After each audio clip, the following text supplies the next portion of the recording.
One of our managers here in our newsroom, that Humboldt County Sheriff became aware of this warning, looks like now about 20 minutes ago or so. So they're now staging their response as well. And they're, in concert with Jay Allen, who we spoke with earlier from the California Emergency Management Agency. So from a state level, from a local level, this is going to be a sleepless night, I think, for a lot of folks. And especially in Humboldt County.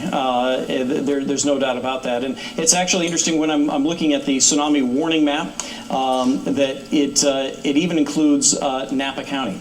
So what you're talking about there are inland, along the bay. So they'd be talking about water being pushed inland from the bay, as well as maybe up the Napa River. We're talking about the extreme possibilities here. But again, you're just seeing how seriously this is being taken by the officials here on the West Coast. You look at these images and you can understand why. Absolutely, but to here we are at 1:09, 1:10 in the morning, and the timing on the West Coast, we're looking at somewhere in the 7:30 to 8:15 time frame that we would start to see higher water pushed onto the California coast. We will get a very good idea of just how strong these waves are over the next few hours. Do keep in mind that Hawaii, you're actually seeing a map of the Hawaiian Islands right there, and it's surrounded by red. That, of course, is the tsunami warning. Those areas are going to be impacted at about 5 a.m. our time. So that's another 4 hours from right now.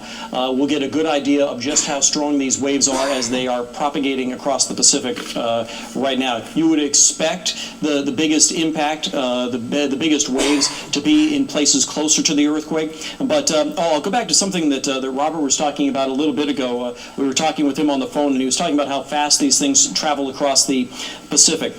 It's amazing. The distance between Tokyo and San Francisco is about 5,000 miles.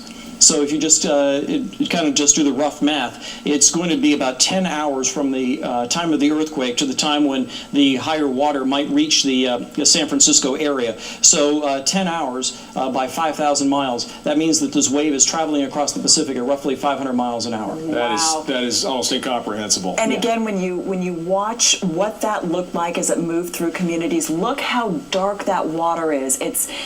You can't even begin to imagine what all is in that water. People's entire homes, livelihoods, businesses. Well, look at the fire floating into the mess too. It just absolutely the water on fire and that drifting along. And we know that at least 8 people have been killed. And out of those 8, at least one was a man who was swept away in his car.